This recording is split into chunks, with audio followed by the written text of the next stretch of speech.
好，今日嚟到呢一個訪問嘅環節咧，好開心邀請到香港科技專上書院嘅4位同學仔，佢哋咧而家都係讀緊學警預備訓練應用教育文憑課程嘅。呢4位同學仔咧分別有大隻佬 Answer， 你好啊，我係大隻佬。係 OK， 跟住仲有阿 Jack， Hello， 我係阿 Jack。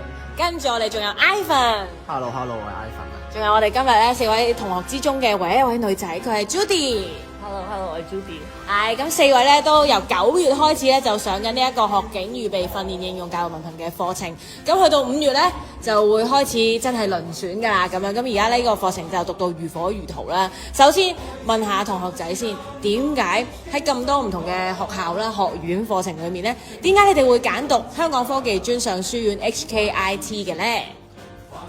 咁點解咧？咁其實好簡單，呢間專上科技學院咧，首先係學費係最平啦。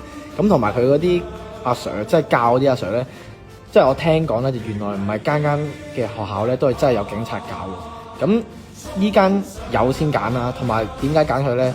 因為呢個阿 Sir 咧，以為原來好有料嘅喎，出咗好多本書嘅喎。阿 Sir 係一個好出色喺警隊入邊啊，或者社會上面一個好嚴格嘅人嚟喎，咁啊梗係揀佢啦。係咁，Ivan 就話即係學費啦，同埋呢個師資咧都好好咁，所以咧就首先就揀咗香港科技專上書院喺呢一度讀學警預備訓練應用教育文憑嘅呢個課程啦。喺度都問下阿 Jack 先，阿 Jack 點解你會揀讀 HKIT 嘅？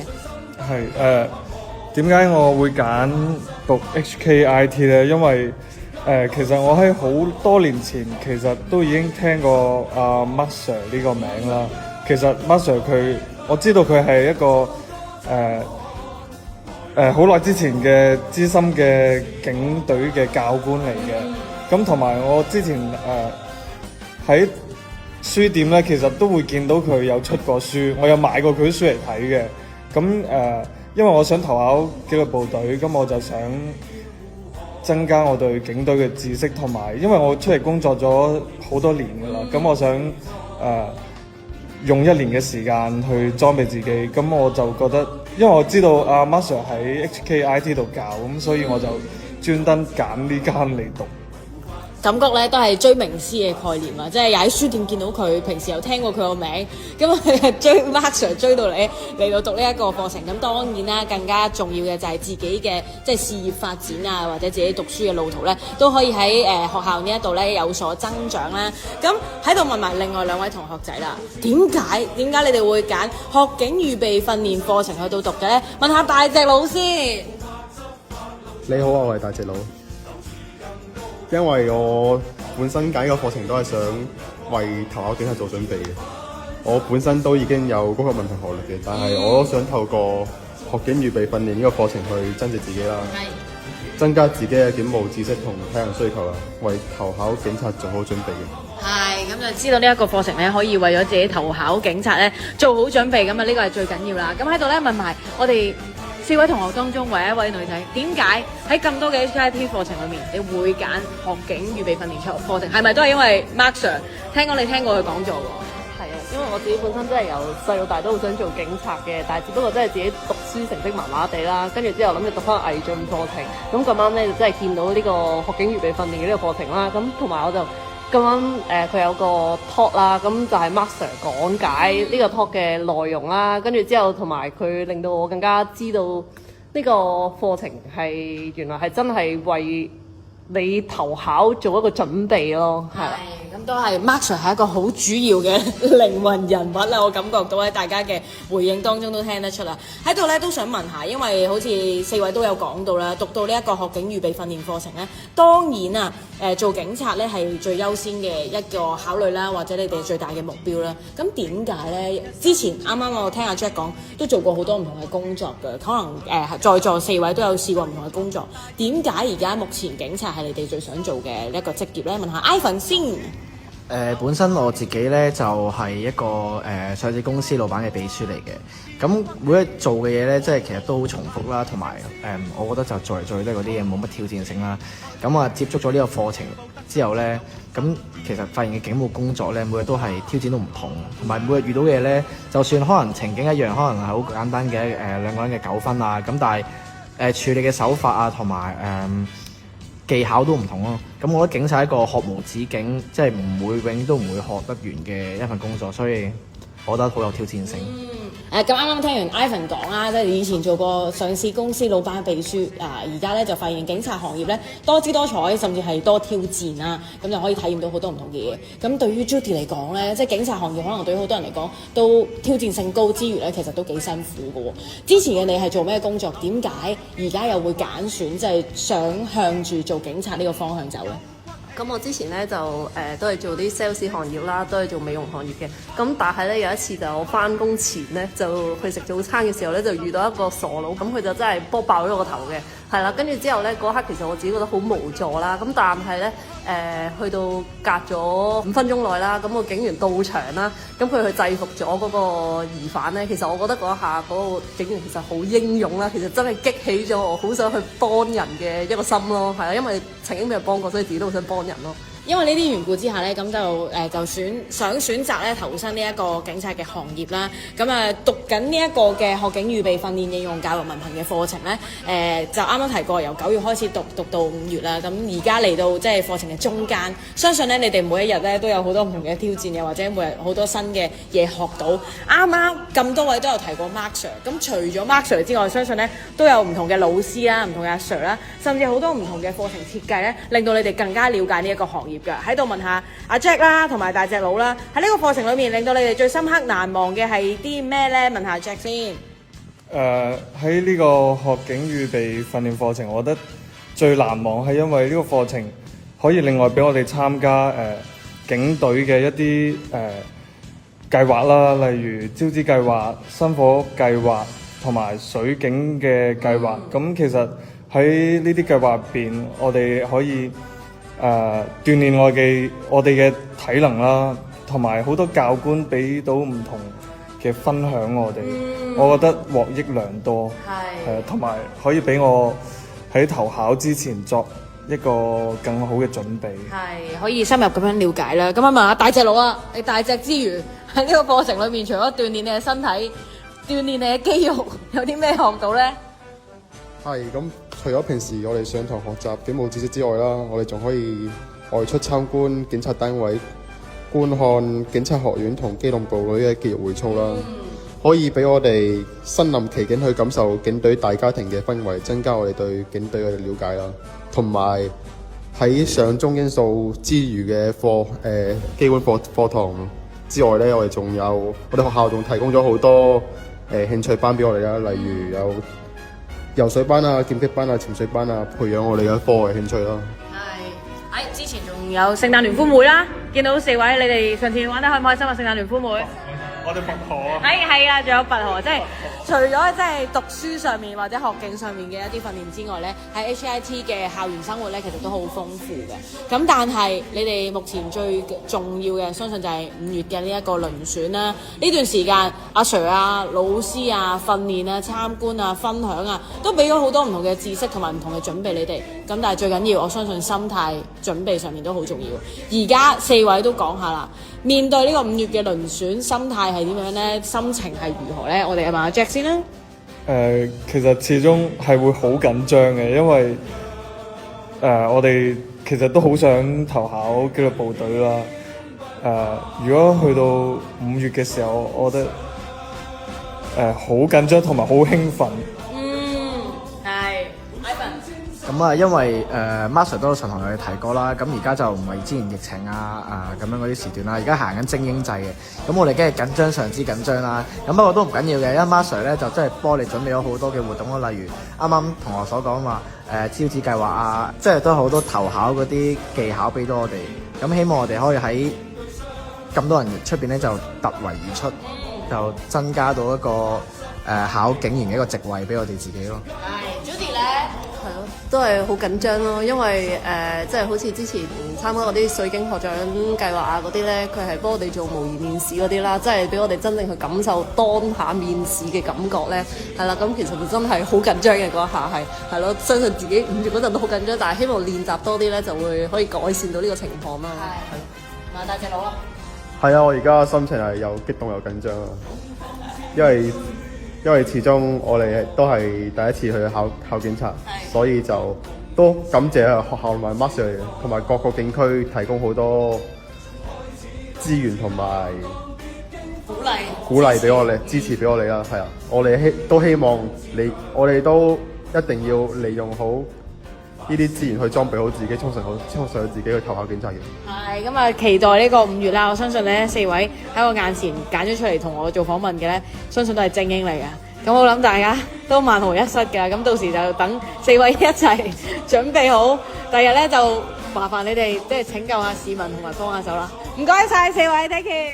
今日咧好開心就請到香港科技專上書院學警預備訓練課程嘅一班準畢業生啦，同我哋分享下過去呢一年喺成個課程入邊嘅各樣得着啦。今日人才仔仔啊，我哋總共係邀請到6位嘅同學同我哋分享下呢一年喺課程入邊嘅得着。我不如先請咁多位自我介紹一下，等大家認識一下你哋先啦。由我身邊嘅呢位男同學開始先啦。Hello， 你好。Hello， 你好。我個名叫何國安，咁我而家讀緊呢個課程啦，咁我將來都會考警隊嘅。好 ，Hello， 你好啊，國安，我知你英文名 Isaac 啦，嗬，咁啊稍後稱呼你 Isaac 啦。咁喺你隔離嘅呢位同學係 Hello， 你好。大家好啊，我叫阿倫啊。雖然之前咧都諗住投考嘅，但係覺得自己未準備夠啦，所以嚟讀呢個課程嘅。咁而家係有信心咯，嗬？有。咁啊，陣間可以同我哋再分享多少少啦。然後我見到有2位女同學喎，不如都請你哋介紹下自己啊。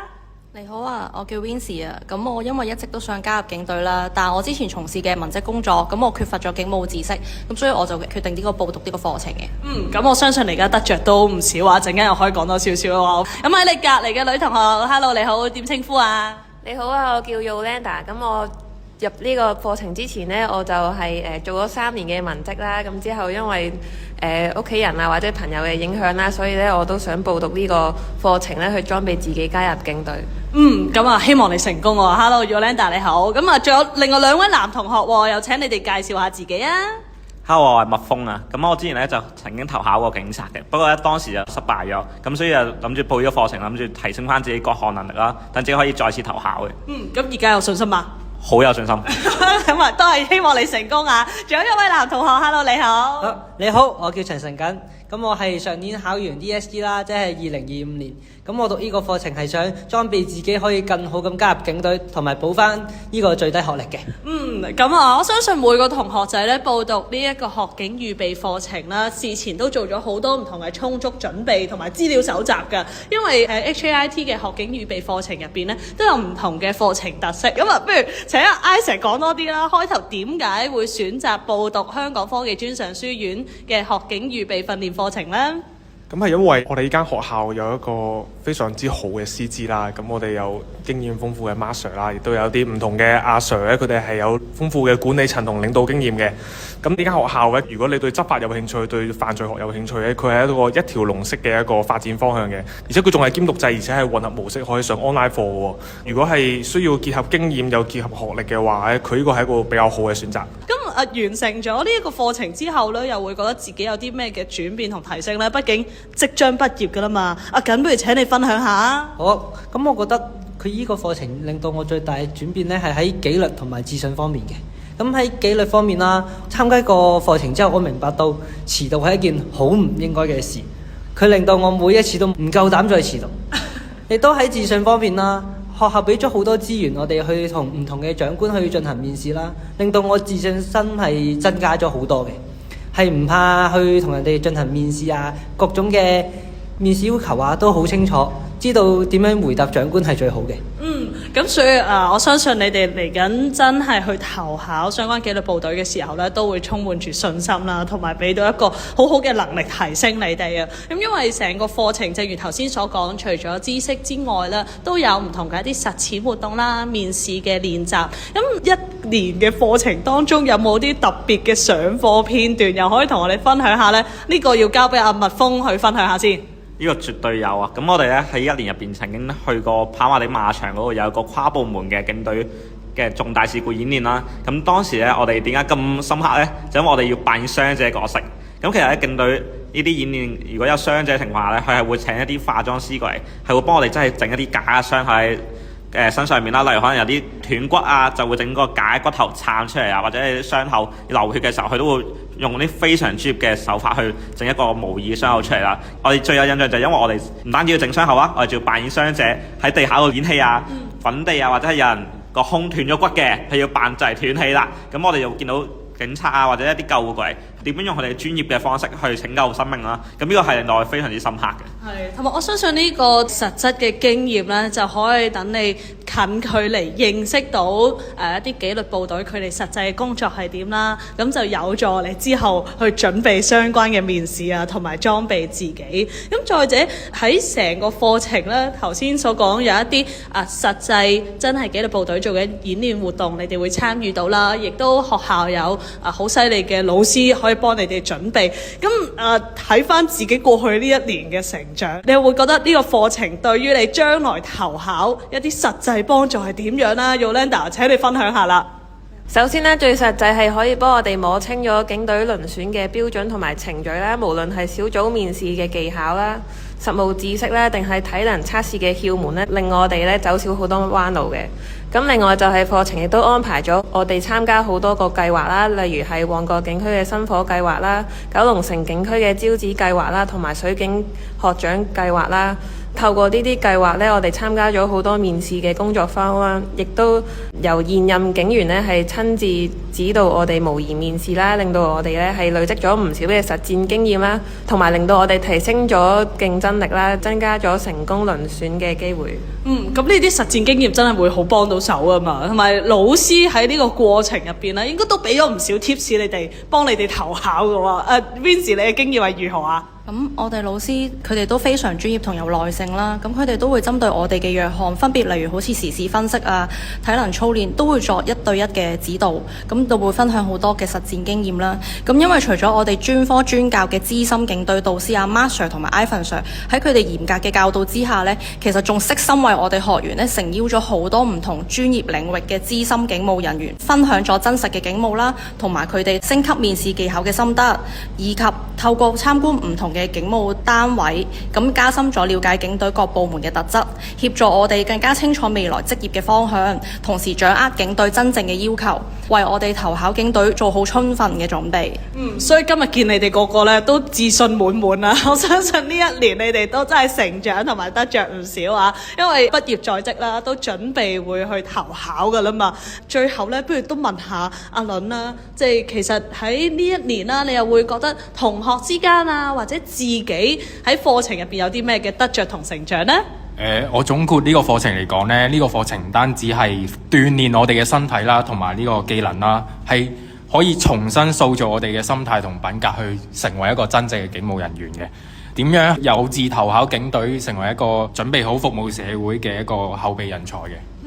係啊，咁我相信呢個課程真係喺短短1年期間啦，有着多元化嘅訓練同埋一啲知識嘅裝備咧，等你哋對於嚟緊嘅投考可以充滿信心啦。咁我覺得最後咧，真係畢業在即，呢一年都遇到好多同學啊，好多好有心嘅師長咧，俾咗唔少 tips 你哋噶嘛。有咩嘅感謝説話要趁住呢個時候同佢哋講咧？嗱，不如今次由阿錦去講先啦。愛你啊，馬 Sir！我好想再跟翻你一齊再讀多年啊！哇，好肉麻啊你啊！果然鐵漢嘅背後有柔情嘅一面啊！阿麥峰有啲咩感謝説話要同老師講啊？多謝馬 Sir 你用1年時間去以身作則啦，話俾我哋聽咩叫有開工冇收工，俾咗好多嘅知識俾我哋，陪咗我哋度過好充實嘅1年。係咁啊，繼續傳承住阿馬 Sir 呢個有開工冇收工，要拼搏嘅精神去投考服務社會咯。Yolanda 咧？首先都係多謝 Mark Sir 咧，佢係我哋最大嘅後盾啦。咁佢唔單止傳授咗一啲知識咧，亦都教我哋紀律同埋承擔啦。Vincy 咧？咁我都好衷心多謝我哋科專我哋嘅教官用心嘅栽培啦。咁特別多謝佢哋，其實帶俾咗我哋好多寶貴嘅演習同埋參觀嘅機會啦。咁因為令到我呢個譬如文職嘅人員呢，其實變成更加有信心去投考警隊，作為一個好好嘅預備班子咁樣。我相信師長們都好開心，好欣慰聽到你哋咁有信心嘅分享啊！阿倫呢，又有啲咩感謝説話？其實我好多謝警務處啦，同埋招募組啦，去同埋科專去合辦呢個學警預備訓練班，去俾我去裝備自己啦。因為我以前係對警隊係一竅不通嘅，所以我想藉住呢個機會去多謝無論課程啦、主任啦、Master 啦，多謝各位同學呢一年嘅陪伴，所以我好開心嘅呢一年。咁啊，希望你繼續可以發揮到呢一年所學嘅，繼續服務社會啊。Isaac 有啲咩感謝説話？我覺得人生最重要做嘅係一個正確嘅決定，而我相信呢一個係我人生做過最好嘅決定，所以多謝 Master， 多謝警務處。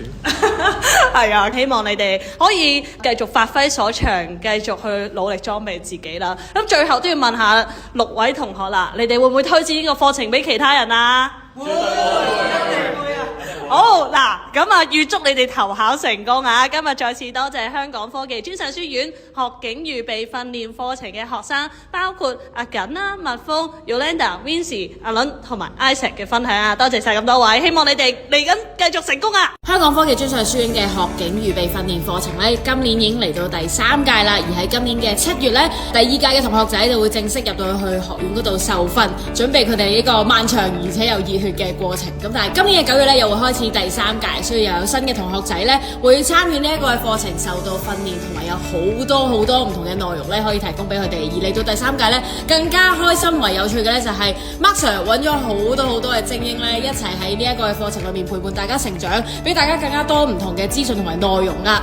喺度呢，就可以同幾位唔同嘅教官傾下偈。首先介紹我哋今日有前飛虎隊教官、前機場特警 Bell Sir 同埋前男帽子教官、警察學院考評科教官 KC Sir， 仲有前警械訓練科嘅 Ivan Sir 同埋前西九龍衝鋒隊嘅 Mark Sir 嘅。 Hello， 4位好。 Hello。